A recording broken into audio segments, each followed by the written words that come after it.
Patient এসে বলে যে আমার তো থাইরয়েড আছে।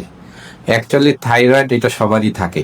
থাইরয়েড না থাইরয়েড না থাকাটাই হচ্ছে অ্যাবনর্মাল, কারণ এটা শরীরের অন্যান্য অঙ্গ প্রত্যঙ্গের মতো, যেমন হার্ট, লিভার, কিডনি আমার অতি জরুরি অতীব প্রয়োজনীয় একটা অর্গান। এরকম ভাবে থাইরয়েডও একটা অর্গান, এটা একটা গ্ল্যান্ড, সাধারণত গলার এই জায়গাটায় এই গ্ল্যান্ডটা থাকে, দেখতে অনেকটা প্রজাপতির মতো। তো এই গ্ল্যান্ডটা নর্মালি আমার থাইরয়েড হরমোন সিক্রেশন করে। এই থাইরয়েড হরমোনটাই হচ্ছে আমার শরীরের জন্য অতীব জরুরি একটা হরমোন। আমাদের যতগুলা মেজর হরমোন আমাদের শরীরে সিক্রেশন হয়, তার মধ্যে এই থাইরয়েড হরমোনটা one of the most important hormone. So এই হরমোনটা আমার কি কাজে লাগে আসলে? এই হরমোনটা যদি বলি, হরমোনে আসলে অনেক রকম কাজ আছে। যদি এক কথায় আমরা বুঝাতে যাই, আমার মেটাবলিজমের মূল হরমোনটাই হচ্ছে এই থাইরয়েড হরমোন।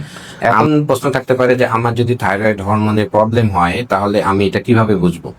এইটার উত্তর দেওয়ার আগে আমাকে আগে জানতে হবে থাইরয়েড গ্ল্যান্ডের প্রবলেমটা কি হতে পারে। একটা প্রবলেম হয় হরমোন রিলেটেড, যে কারো কারো হরমোন বেশি হয়, সেক্ষেত্রে আমরা বলি হাইপার থাইরয়েডিজম।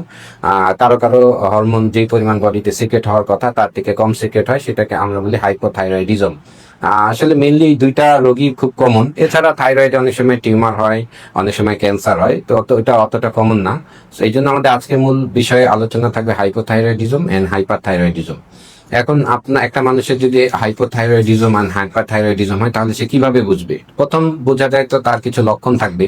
যেমন হাইপোথাইরয়েডিজম যদি কারো হয়, তার সবসময় তার খুব দুর্বল লাগে, তার একটা ফ্যাটিগেবিলিটি কাজ করে, কারণ ওই যে তার তো আসলে হরমোন কম, তার খাবার যে আপনি যেটা খেয়েছেন এটা তো ঠিক মতো আসলে এনার্জিতে কনভার্সন হচ্ছে না, এই জন্য তার মধ্যে একটা দুর্বলতা কাজ করে। তারপরে তার ডিপ্রেস একটা মুড, ভালো লাগে না, মানে সবার মধ্যে একটা সে থাকছে, একটা এনজয়েবল সিচুয়েশন থাকে, কিন্তু তার মধ্যে একটা ডিপ্রেস মুড কাজ করে।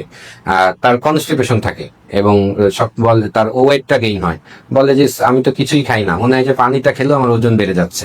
তো এই থাইরয়েড হরমোন যদি হাইপোথাইরয়েডিজম হয়, তাহলে তার কিন্তু ওজন বেড়ে যায়, স্কিনটা ড্রাই থাকে এবং শুষ্ক খসখসে স্কিন হয়ে যায়। আর অনেকের কিন্তু আপনার মাসিকের সমস্যা হয়, যেটাকে আমরা মেনোরেজিয়া বলি। আর হাইপারথাইরয়েডিজমে যেটা হয়, আপনার হাইপোথাইরয়েডিজমের ক্ষেত্রে আরেকটা যে জিনিসটা হয়, শীত শীত ভাব হয়। দেখা যায় যে সবার গরম লাগছে, ফ্যান ছাড়তে চাচ্ছে, এসি ছাড়তে চাচ্ছে, কিন্তু সে বলেন আমার তো শীত লাগছে। আর হাইপারথাইরয়েডিজমের ক্ষেত্রে উল্টাটা হয়, হাইপারথাইরয়েডিজমের ক্ষেত্রে গরম ভাবটা বেশি হয়, সবার শীত লাগে কিন্তু বলে যে না আমার গরম লাগছে, ফ্যান ছাড়ো। আর হাইপারথাইরয়েডিজমের ক্ষেত্রে আপনার ডায়রিয়াটা হয়, ওয়েট লস হয়, অনেক খায় ঠিক, সবাই যা খাচ্ছে সেও তাই খায়, কিন্তু তার ওয়েটটা দিন দিন কমে যাচ্ছে। হাইপারথাইরয়েডিজমের ক্ষেত্রে স্কিনটা সোয়েটি হয়। আর হাইপারথাইরয়েডিজমের রোগীর আর একটা কমন কমপ্লেন করে যে তার হার্ট রেট বেড়ে যায়, বলে যে আমার প্যালপিটেশন হচ্ছে, বুক ধরফর করছে। আর এই ক্ষেত্রেও কিন্তু মাসিকের সমস্যা হতে পারে, যেটাকে আমরা অ্যামেনোরিয়া বলি। আর হাইপোথাইরয়েডিজম এন্ড হাইপারথাইরয়েডিজম দুই ক্ষেত্রেই কিন্তু বন্ধাত্বের একটা প্রবলেম থাকে। যদি হরমোনটা ঠিকমতো সিক্রেট না হয়, তাহলে কিন্তু অনেক সময় কনসিভ হতে চায় না। এটা পুরুষ এবং মহিলা দুজনের ক্ষেত্রেই প্রযোজ্য। এখন কারো হাইপোথাইরয়েডিজম অথবা হাইপারথাইরয়েডিজম হয়েছে কিনা আপনি কিভাবে বুঝবেন? এটা খুবই সিম্পল, একটা ব্লাড টেস্টের মাধ্যমেই আমরা FT3, FT4, NTSH এর মাধ্যমে, অথবা চিকিৎসক যদি মনে করেন অন্যান্য অ্যান্টিবডি দিয়ে এই টেস্টটা করলেই তার হরমোনের লেভেল দেখলেই বোঝা যাবে যে উনি হাইপোথাইরয়েডিজমে ভুগছেন না হাইপারথাইরয়েডিজমে ভুগছেন।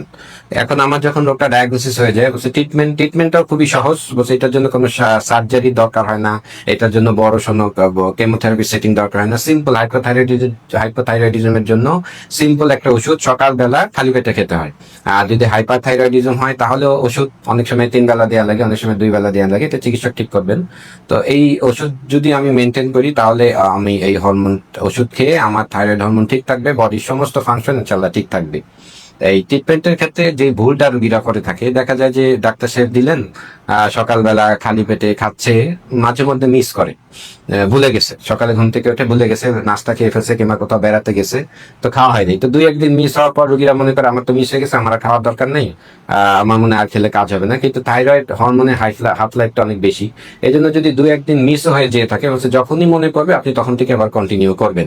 এই ওষুধটা আসলে কখনোই বন্ধ করা যাবে না, যতক্ষণ চিকিৎসক আপনাকে এটা বন্ধ করার জন্য পরামর্শ না দেন।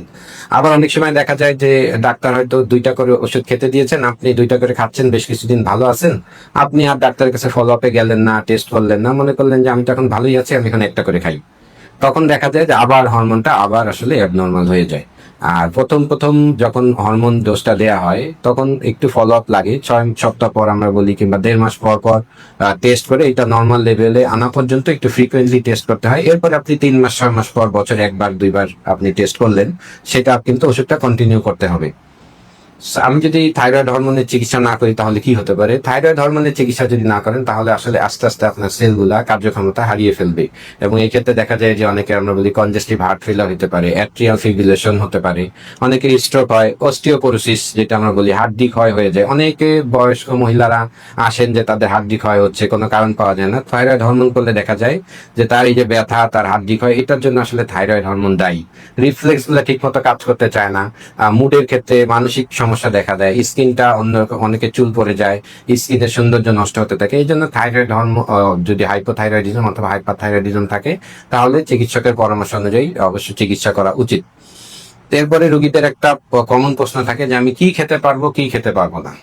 থাইরয়েড হরমোনের ক্ষেত্রে খাওয়ার যদি আমরা বলি যে মূল যে সমস্যাটা হয় হাইপোথাইরয়েডিজমের ক্ষেত্রে, সেটা সয়াবিন জাতীয় প্রোডাক্ট যেগুলা, এগুলা আমরা খেতে একটু নিষেধ করে থাকি। সয়া মিল্ক বলেন, সয়া সস বলেন, অথবা সয়া দুধ যেটা দই, এই সয়া জাতীয় খাবার এটা থেকে দূরে থাকতে হবে। ক্রুসিফেরাস যে সবজিগুলা যেমন ফুলকপি, বাঁধাকপি, ওলকপি, মূলা, এগুলা থেকে একটু দূরে থাকতে হবে। চিনিজাত সুগার খাওয়া কমিয়ে দিতে হবে। এগুলা আসলে হাইপোথাইরয়েডিজমের ক্ষেত্রে প্রবলেম করতে পারে অনেক সময়। আর অনেক সময় রোগীরা জেনে থাকে যে আয়োডিনের জন্য আমার এই থাইরয়েডের প্রবলেম হচ্ছে, আমি ওষুধও খাই, আয়োডিন খাওয়া বাড়িয়ে দিই। এটা সম্পূর্ণ ভুল। সো ওষুধের সাথে সাথে যদি আপনি আয়োডিন খেতে থাকেন তাহলে এটা আপনার চিকিৎসার আরো উল্টা আপনার শরীরের উপর একটা খারাপ একটা প্রভাব পড়তে পারে। এই জন্য চিকিৎসকের পরামর্শ অনুযায়ী আমি খাবার খাবো। আর কি কি খাবো, খাওয়ার মধ্যে যদি আপনি বলেন, অবশ্যই পুষ্টিকর খাবার আমাকে বেশি বেশি খেতে হবে। ফ্রেশ ফল যেগুলা, বিশেষ করে সিজনাল ফল, এগুলো আমি নিয়ম মতো খাবো।